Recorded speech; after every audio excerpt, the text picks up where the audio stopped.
ये मेरी रिक्वेस्ट है। और मैं बिल्कुल शर्मिंदा हूं अपनी और अपनी बीवी, और मैं सबसे खुद पर्सनली ईमेल के जरिए सारे नॉर्थ ईस्टर्न को माफी मांगता हूं। पुलिस कार्रवाई किया, मैं खुद बात करके मैं फॉलोअप कर रहा हूं और अरेस्ट भी हो गया है। अभी सख्ती से हम लोग कानूनी तौर पर एक्शन भी लेगा और सबक भी सिखाएगा कि नॉर्थ ईस्ट के लोगों का साथ बुरा बर्ताव नहीं होना चाहिए। हम अपना पूरा कॉपरेशन दिल्ली पुलिस को दे रहे हैं और हमें आंख बंद करके पूरी भरोसा है कि दिल्ली पुलिस और इंडियन जुडिशरी सिस्टम हमारे साथ खड़ा है और हमें निष्पक्ष जांच करवा के दूध का दूध और पानी का पानी निकालेगा। तो आप अपने आप को शर्मिंदा मानते हैं? बिल्कुल शर्मिंदा है सर। मैं एक बार बता रहा हूं कि मैं ऐसा एक इंसान ही नहीं हूं, बट ये ना हीट ऑफ द मोमेंट, अगर आप गाली देते हैं, अगर दोनों का लेवल उधर है, ठीक है, दोनों का लेवल अगर ऐसे, तो वही है कि गलती से निकल गई, गुस्से में निकल गई, बट हमारा इंटेंशन नहीं था ऐसा कि हम करें।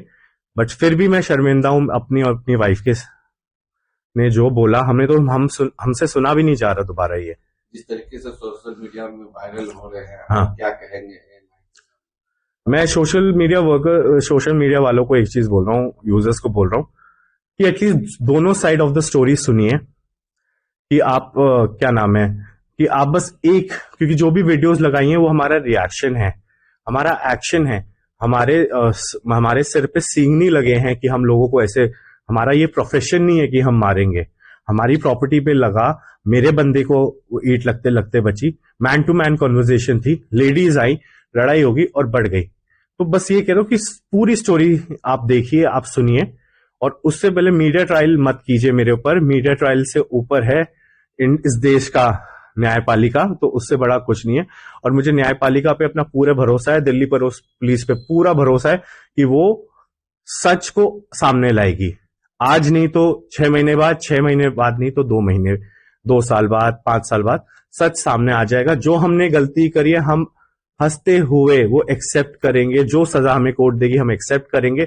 लेकिन हमें ये दिल्ली के दरिंदे कपल्स मत बनाइए, क्योंकि हम ये डिजर्व नहीं करते हैं। मुझे 21 तारीख को 3 बजे से मेरा सारे सोशल मीडिया, मेरे फैमिली के नंबर्स, मेरे पर्सनल नंबर्स, मेरी मम्मी की फोटो एक अधनंगी लड़की के ऊपर लगा के मुझे डिसअपेयरिंग मैसेजेस में आ रही है। तो गलती अगर हम दोनों ने करी है तो हमारे परिवार को नहीं लाया जाए, हमारे प्रोफेशन को नहीं लाया जाए, ये मेरी रिक्वेस्ट है। और मैं बिल्कुल शर्मिंदा हूं अपनी और अपनी बीवी, और मैं सबसे खुद पर्सनली ईमेल के जरिए सारे नॉर्थ ईस्टर्न को माफी मांगता हूं। पुलिस वाले ऐसे कि भैया आप चले जाइए, आप अपनी कार्रवाई कीजिए, हम बाद में करें। बट पुलिस वाले जी ने बोला कि आप क्या नाम है, आप चलिए, दिल्ली पुलिस है, अब नहीं होगा। तो जैसे 5th फ्लोर पे उनके ऊपर जाते हैं, हम खुद नहीं गए हैं, पहले ये लोग हमारे पास लड़ने आए हैं। उसके बाद जब हम पुलिस वाले के साथ जब ऊपर जाते हैं तो आप क्या नाम है, तो दोनों पुलिस वाले का काम ये होता है कि दोनों का पक्ष सुने, एक को चुप करा, एक का पक्ष सुने, दूसरे का। तो ये प्रोसेस हो रहा था। ये प्रोसेस 2 मिनट भी नहीं हुआ स्टार्ट होते ही, तो फिर इनकी चिल्लम चिल्ली शुरू हो गई। ठीक है, हमने पीसीआर वाले पुलिस वाले के सामने बोला कि देखिए, और सामने वाली नॉर्थ ईस्ट गर्ल्स को कि ठीक है, गलती देखिए आपसे ही हुई है, पत्थर गिरे हैं, कोई कंकड़ नहीं गिरे हैं, डस्ट तो रोज गिरती है, शाफ्ट से तो डस्ट रोज गिरती है। तो वो एक सीन ही नहीं था। तो हमने उस टाइम भी उनसे बोला था कि गलती हमसे भी हुई है, आपसे भी हुई है, तो हम दोनों ही माफी मांग लेते, बात खत्म। और इसमें मैं चाहता हूं जो पीसीआर कॉल में जो पुलिस वाले जी आए थे, उनका एज अ विटनेस उनका भी बयान लिया जाए कि एक्चुअल में क्या हुआ था और वो वायरल वीडियो का सच क्या था। उसके बाद बहस वहस होती है, गाली गलौच होती है। जो नॉर्थ ईस्ट गर्ल्स थी वो इतना, एक उसमें से एक जो कंप्लेनेंट हैं वो इतने एग्रेशन में थी कि उनको ही उनकी नेबर धक्के मार के अपने घर में घुसा रही हैं, क्योंकि वो इतना चिल्ला रही थी, शांत नहीं हो रही थी, अब्यूजिव लैंग्वेज यूज करी थी। अच्छा, उस टाइम तक कोई रिकॉर्डिंग नहीं हुई है, तो ये अब्यूजिव लैंग्वेज शुरू हुई है, क्या नाम है, दोबारा जो नॉर्थ ईस्ट लड़कियां जो है बोल रही है कि हर्ष जो है मुझे बोला कि स्पा में काम करती है, तो वहां से आ गई है, ये सब काफी जो है चिंकी पिंकी, क्या ये सब वर्ड बोला गया है? क्या उस अगर आप बोले हैं तो क्या माफी चाहते चिंकी हैं? वर्ड तो मैंने बोला नहीं है वैसे भी, ठीक है। जो वीडियो में है मैंने वही सब चीज बोली है, मैं उनको रिपीट नहीं करना चाहता हूँ क्योंकि मैं बहुत शर्मिंदा हूँ। चाहे वो नॉर्थ ईस्ट हो, चाहे वो इंडियन हो, चाहे वो इंटरनेशनल हो, किसी भी औरत को ये वर्ड यूज नहीं किया जाना चाहिए। और मैं इस चीज का बिल्कुल मतलब हाथ जोड़ के माफी मांगता हूं कि मैं मतलब ये एक चीज थी वो अनइंटेंशनली हुई थी। अगर टॉप फ्लोर में कोई और भी होता, कोई और दूसरा इंडियन होता तो देखिए लड़ाई वही होती। बट इस मामले में नॉर्थ ईस्ट की थी तो वो नॉर्थ ईस्ट वाला मैटर लग गया है। बट मैं अभी भी बोल रहा हूं, 100 बार बोला है, 1000 बार बोला है कि हम एक रेप्यूटेटेड लोग हैं।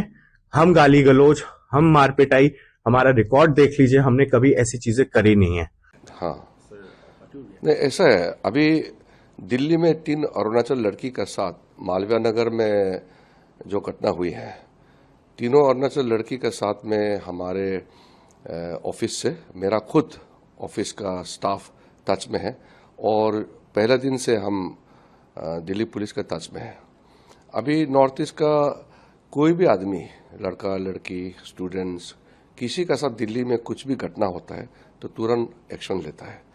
तो इसमें भी जो घटना हुआ मालवीय नगर में, पुलिस कार्रवाई किया, मैं खुद बात करके मैं फॉलोअप कर रहा हूं और अरेस्ट भी हो गया है। अभी सख्ती से हम लोग कानूनी तौर पर एक्शन भी लेगा और सबक भी सिखाएगा कि नॉर्थ ईस्ट के लोगों के साथ बुरा बर्ताव नहीं होना चाहिए। और आपको तो मालूम ही है, पहले में तो हमारा नॉर्थ ईस्ट के बच्चों के साथ में कितना टॉर्चर होता था, मार के फेंक देता था, कोई पूछने वाला भी नहीं होता था और पुलिस भी एक्शन नहीं लेते थे। उल्टा पुलिस भी हमारा नॉर्थ ईस्ट के लोगों को पहले तो हैरेसमेंट करते थे, आजकल तो ये कर नहीं सकता है। मैं खुद भी बैठा हूँ, मैं जब होम मिनिस्ट्री में था उसी समय प्रधानमंत्री जी का आशीर्वाद से हम लोगों ने स्पेशल दिल्ली पुलिस में एक फोर्स बनाया है, एक स्पेशल सेल खोला है, जिससे नॉर्थ ईस्ट का कोई भी प्रॉब्लम है तो स्पेशल हेल्पलाइन में खबर करता है और एक्शन लेता है। अभी देश में अलग अलग स्टेट में भी नॉर्थ ईस्ट के बच्चों के साथ अगर कुछ भी घटना घटते हैं तो हम लोग फॉलोअप करते हैं। पहले जैसे नहीं है, अभी चेंज हो गया। पहले तो हमारा कोई माँ बाप नहीं था, नॉर्थ ईस्ट के लोगों को इतना इंसल्ट करते थे और टॉर्चर करते थे, कॉलेज में भी चुपचाप सहन करके बैठते थे। अभी तो ऐसा नहीं है, अभी तो हम लोग खुद है, मैं खुद एक सीनियर मंत्री के नाते मेरा ऑफिस लगातार कोई भी प्रॉब्लम हो नॉर्थ ईस्ट का, मेरा ऑफिस उसमें एक्शन लेता है। बाकी तो सिर्फ डिमांड करते हैं, पहले तो हम लोग भी डिमांड करते थे। अभी भी देखिए कोई चीफ मिनिस्टर या कोई मिनिस्टर या कोई स्टूडेंट यूनियन या एनजीओ डिमांड करते हैं एक्शन होना चाहिए। हम तो डिमांड नहीं करते, हम तो खुद एक्शन लेते हैं, हम सरकार में हैं। इसलिए अभी नॉर्थ ईस्ट के लोगों को कोई चिंता करने का बात नहीं, कुछ भी घटना होगा एक्शन होगा।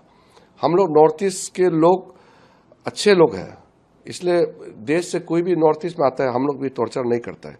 और एक दो घटना होता भी है तो हम हमेशा कहता है नॉर्थ ईस्ट में भी देश से कोई भी आएगा, उसका नॉन ट्राइबल्स हो या कोई भी हो, टॉर्चर नहीं होना चाहिए, इंसल्ट नहीं करना है, वायलेंस नहीं होना है। उसी प्रकार हमारा नॉर्थ ईस्ट के भी कहीं भी देश में जाएंगे पढ़ने के लिए, बिजनेस करने के लिए, घूमने के लिए, कुछ भी समस्या होता है तो तुरंत उसको कार्रवाई भी होता है। और अगर इंडिविजुअल लेवल में झगड़ा होता है वो तो इंसान है, कहीं भी घटना होता है, लेकिन हमारा नॉर्थ ईस्ट को अगर टारगेट करेगा तो फिर एक्शन भी होगा। नरेंद्र मोदी जी का सरकार में नॉर्थ ईस्ट को प्रायोरिटी देने के बाद अभी मेरा भी ड्यूटी बनता है, मैं तो सीनियर मिनिस्टर हूं अभी गवर्नमेंट में, इसलिए अभी हमारा डिमांड करने का नहीं है। हम डिमांड किसको करेगा, हम खुद ही एक्शन लेना है। हमारा सरकार है दिल्ली में, और जो स्टेट गवर्नमेंट में प्रॉब्लम होता है तो स्टेट गवर्नमेंट को भी हम लोग कहते हैं, law and order police state government के हाथ में होते हैं। तो अभी नॉर्थ ईस्ट का इज्जत के लिए हम कुछ भी करेगा, हमारा ये अपना आइडेंटिटी, अपना इज्जत के लिए नॉर्थ ईस्ट के लोगों को भी हम आश्वासन देता है, कोई टेंशन नहीं है, हम लोग जब तक है हम लोग कार्रवाई करेगा।